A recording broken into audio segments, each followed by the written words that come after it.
So dear student, after knowing the examples on empirical formula and molecular formula, let us study the another term called stoichiometry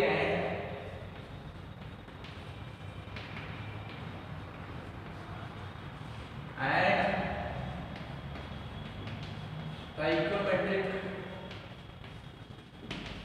calculations.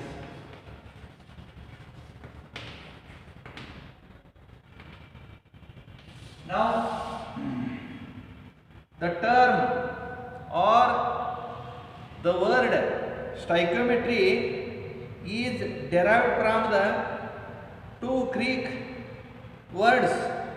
One is stoichion, indicates the element, and metry indicates the measurement.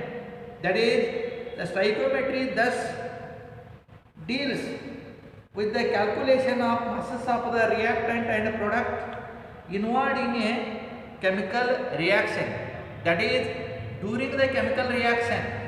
So, what are the masses of the reactant which are take part, and what are the masses of the reactant, what are the masses of the product we get. That measurement of the elements, that is mass of the measurement of the elements which are take part in the chemical reaction is called as the stoichiometry.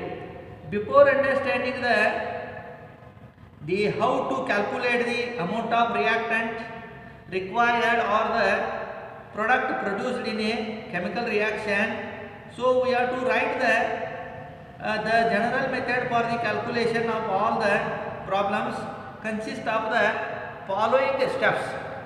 To measure the reactant and the products which are involved in the chemical reaction, we must know the two terms. One is write down the balanced chemical equation.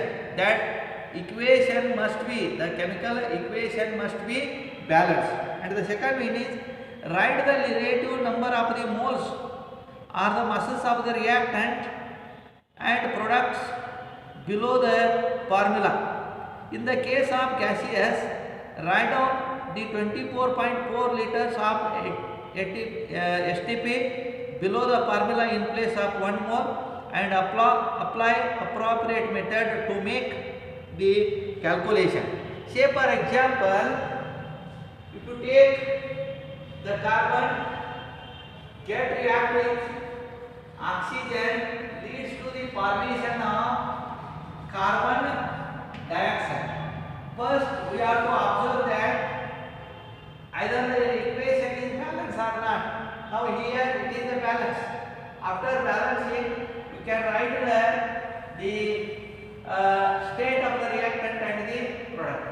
Then we have to observe how many number of the moles are involved or masses of the reactant involved in the chemical reaction. That is, 1 mole of carbon get react with 1 mole of oxygen, leads to the formation of 1 mole of carbon dioxide, or the 12 gram of the carbon get react with 32 grams of the oxygen, or the 22.4 liters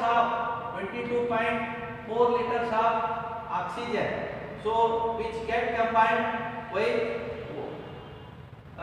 leads to the formation of 1 mole of the carbon dioxide. 1 mole means 44 gram of carbon dioxide. See that what are the masses of the reactant involved in the chemical reaction. That is 12 plus 32, 44. So it gives the same masses of the product. And we may write here 1 mole of the carbon get react with 1 mole of oxygen, lead to the formation of the 1 mole of the carbon dioxide. Similarly, if you observe the 1 mole of methane gas get completely burned with 2 mole of oxygen leads to the formation of 1 mole of carbon dioxide and 2 mole of the water. 2 mole of the water. This is 2 mole. This is 1 mole. This is 2 mole.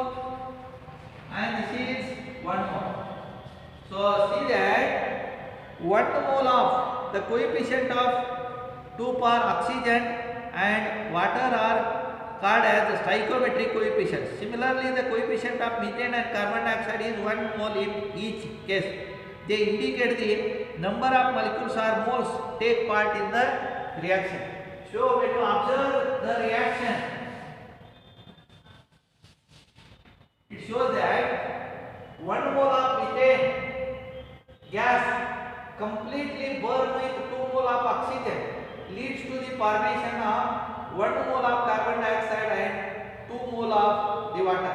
When you observe the reaction, see that the 1 mole of methane indicates 16 gram of oxygen combined with 64 gram of 1 mole, that is 16 gram of methane burned with 64 gram of oxygen leads to the formation of 44 gram of carbon dioxide, 2 into that is 18 gram of the water. When you observe this one, this is 36. So this is what you will get. This is 0. Now this is 8. Now when you observe this one, this is 8. See that now it is a balanced chemical equation. That is, whatever the number of moles of the reactant which are take part in a chemical reaction, that is masses of the reactant take part in a chemical reaction will leads to the same masses of the product. Now this is about the stoichiometry, and then here we have to introduce another term called as limiting reagent.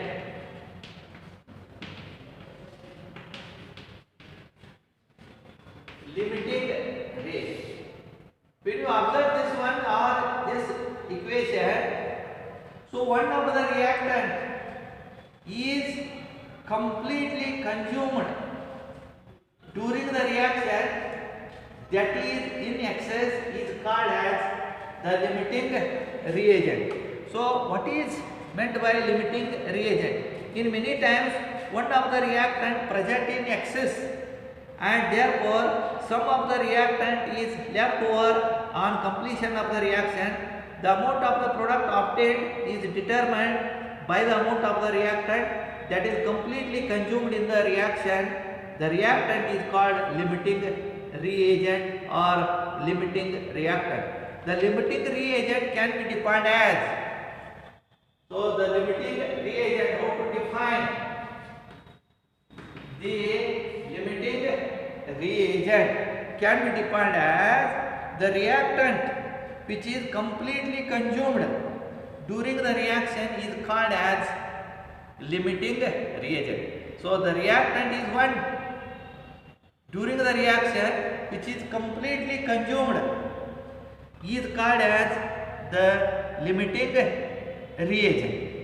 This is about the limiting reagent. Then to understand the another term, reactions in solution or the concentration of the solution. Now when you observe in this case, so the oxygen is said to be the limiting reagent, that is which is completely consumed during the reaction. In the combustion of methane, the oxygen is said to be the limiting reagent because one of the reactant is in excess, completely consumed in the reaction is called as a limiting reagent. After knowing this term, to understand another term, concentration of solution. Concentration of solution. What is meant by? In the previous study, under the fundamental basic, the quantities, we have to introduce the concentration, that is mole. So the amount of substance expressed in mole. Now the concentration is expressed in terms of mole per liter, that is, it is the number of moles of the substance get dissolved in the definite amount of the solvent. So the strength of the solution is expressed in the term concentration. So now any chemical reaction that takes place between the solution, the concentration of the solution may be defined as amount of solute present in the given quantity of the solution is called as concentration. That is, a definite amount of the solute get dissolved in a definite amount of the solvent represent the concentration. A solution is a mixture of solute and solvent. Now we have to come to the word term, that is solution. Solution is a homogeneous mixture of solute and solvent. Solution is a homogeneous mixture of solute and solvent. What is meant by solute? A substance which is get dissolved in excess amount of the another substance is called as the solute. The substance is one which is get dissolved in excess amount of another substance is called as the solute. Say for example, if you take the sugar get dissolved in water. Water is another compound. The known mass of the sugar get dissolved in another chemical substance. Water is a chemical substance. Is called as solute. And the substance is one which get dissolves the other substance is called as the solvent. Or we may say that the substance is one which is in a smaller proportion is called as a solute, and the substance is one which is in large excess is called as the solvent. Now a solution is a mixture of solute and solvent. Components of the solution present in lesser amount, I already said smaller amount, is called as solute, and the component of a solution present in greater or excess amount is called as the solvent. Then how to express, after knowing the strength or concentration of the solution, how to express the concentration? There are so many ways to express the concentration of the solution. One is mass percent or weight percent, then the molality and the mole fraction. So first to know about the mass percent. Mass percent. So the concentration of the solution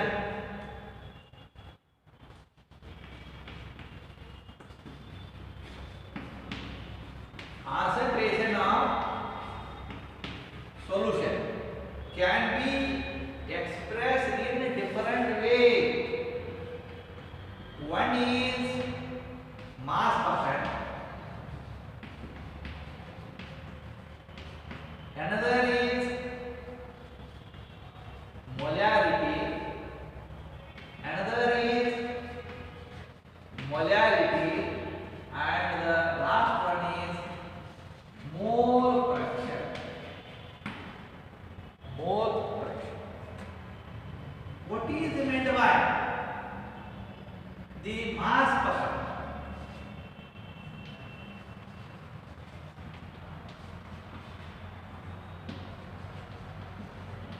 Or mass percent. In 100 parts by mass of the solution, the number of parts by mass of the solute is called as mass percent. The mass percent of a solute in a given solution is the mass of the solute in 100 gram of the solution. That is called as mass percent. Now I want to take 100 gram of sugar solution. See there, the one of the example. 100 gram of sugar solution. How to prepare 100 gram of sugar solution? Take 2 gram of sugar. Note that sugar is soluble, which is get dissolved in 98 gram of water. See the stoichiometry. Total it is 100. In a 100 gram of the sugar solution, what is the mass percent of the sugar? What is the mass percent of the water?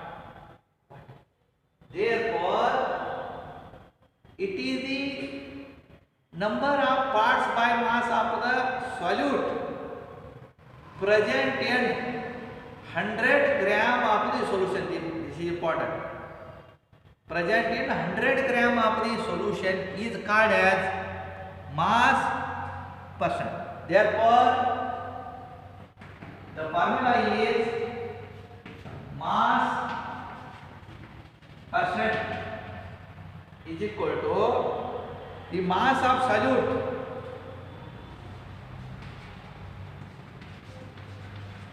that is number of parts by mass of the solute, then mass of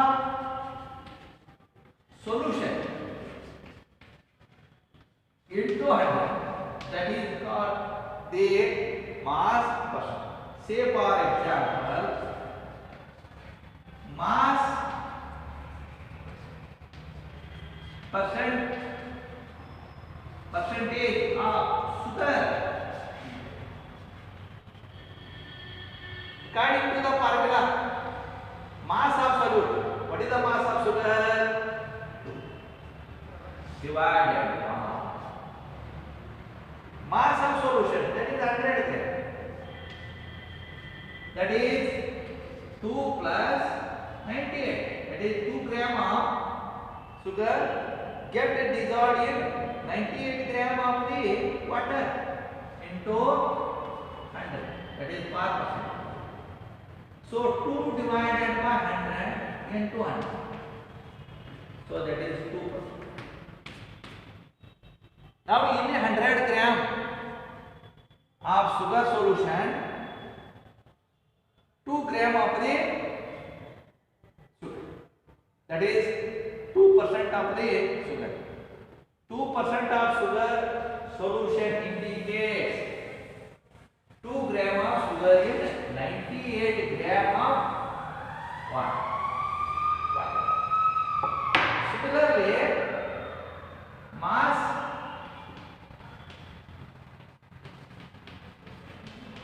percent of water, we may calculate the water also. That is, mass of water is taken 98, mass of water and sugar is 100 into 100. 100 is this 100 is 5%, 100. That is 98% of the water. Means in 100 gram of sugar solution, when you take 100 gram, in a 100 gram of sugar solution, so the 2 gram of sugar get dissolved in 98 gram of water. That is called mass percent. Now if you take the 10% of the, you can make a 10% of the solution. What is the 10% solution? 10% of sodium chloride. Another